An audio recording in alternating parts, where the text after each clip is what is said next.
Bonjour Adrien Bonjour. Gindre, votre invité ce matin, Vincent Jeanbrun, ministre de la Ville et du Logement. Bonjour Vincent Jeanbrun. Bonjour. On va parler avec vous ce matin des difficultés pour les commerces, notamment dans les centres-villes, puisqu'en tant que ministre de la Ville, vous recevez tout à l'heure un rapport sur le sujet. D'abord justement, un mot de l'arrivée de Shein, aujourd'hui au grand magasin BHV à Paris. TF1 a pu accéder en avant-première à ce qui sera le premier stand physique au monde pour ce site de vente en ligne. Est-ce que vous faites partie de ceux qui déplorent l'arrivée de Shein au BHV à Paris ?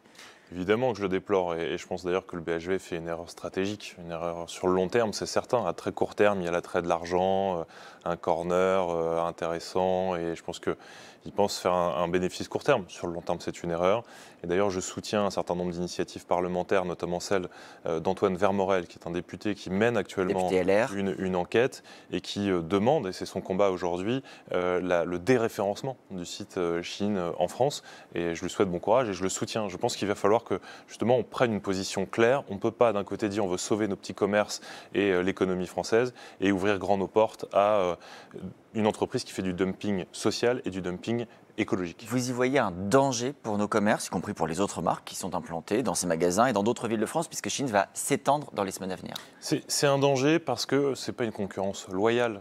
Quand vous n'avez pas les mêmes règles sociales, et là il y a un dumping terrible, quand vous n'avez pas les mêmes règles écologiques, et on voit l'impact de la fast fashion sur la planète et sur notre environnement, effectivement on ne joue pas avec les mêmes règles, donc il y a un avantage injuste à une entreprise comme Shein, et donc je pense qu'effectivement c'est un danger, il faut que collectivement on le combatte.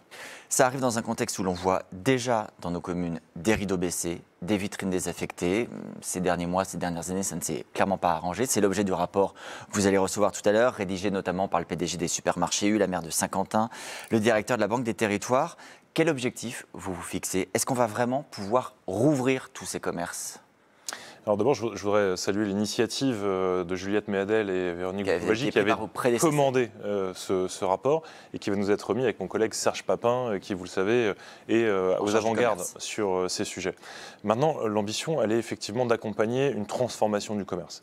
Je discutais avec les auteurs du rapport hier, ils nous disent, vous savez, il faut être positif, il faut avoir l'espoir et effectivement, on ne réouvrira pas les mêmes boutiques qu'il y a 20 ans, il faut être clair. Par contre, on peut redonner de la vie à nos cœurs de ville avec des activités commerciales et de santé, très important dans le rapport. On ramène les médecins aussi, on ramène les personnels de santé pour faire en sorte qu'il y ait de la vie, qu'il y ait de la lumière dans nos rues, et ça c'est fondamental. Et cet espoir-là, oui je l'ai, et on voit d'ailleurs le rapport qui est très positif et qui fait une trentaine de propositions qui nous montrent qu'il y a un chemin. Mais par quel chemin ça passera justement? Est-ce que c'est une question d'argent? Est-ce qu'il faudra aider ces commerces à s'installer, voire leur donner de l'argent pour se maintenir? Est-ce que l'État d'ailleurs a les moyens de faire ces dépenses? Alors, c'est intéressant les 30 propositions, on n'aura pas le temps de les détailler là, mais j'espère qu'effectivement dans la presse et avec vos confrères on ira plus loin. Vous avez différents volets. Il y a un enjeu financier et c'est une annonce que moi je souhaite reprendre et porter.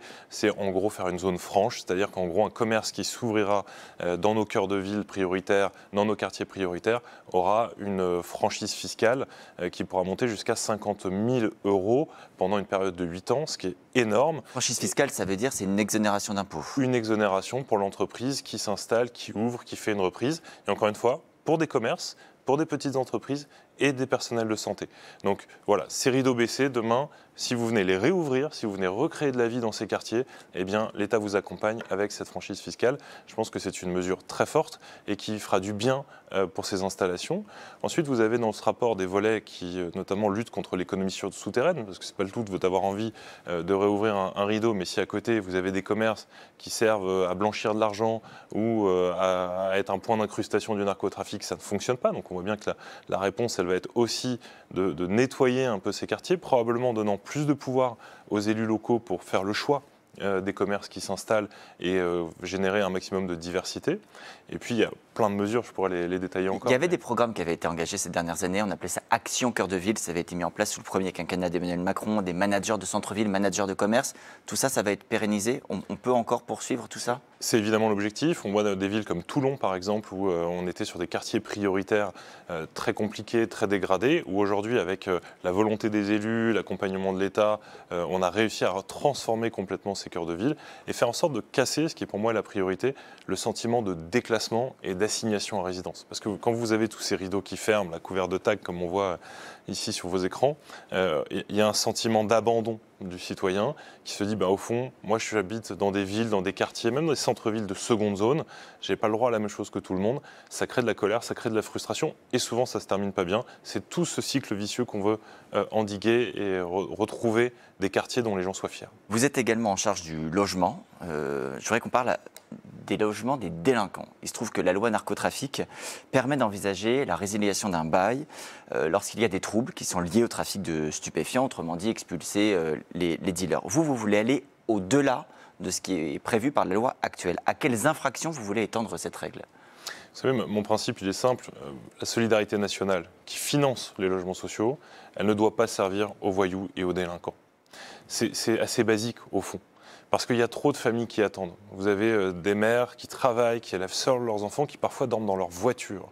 Et dire à ces familles-là, à ces mamans, vous n'avez pas de logement. Par contre, celui qui pourrit la vie de tout le monde, qui deal, qui trafique, qui est violent, qui agresse, lui, il a le logement social. Donc, par exemple, il y a quelques jours, on avait encore dans l'actualité ce refus d'obtempérer à Lille.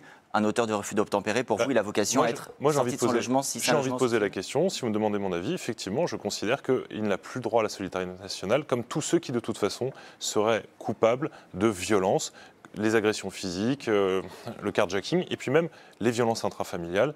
Vous avez des personnes qui sont coupables d'avoir frappé, battu leurs femmes, leurs conjointes, leurs enfants. Eh bien, on doit se poser la question, est-ce que c'est la priorité de leur proposer un logement dans le cadre de la solidarité nationale ? Là, on parle d'un logement social. D'un logement social, bien sûr.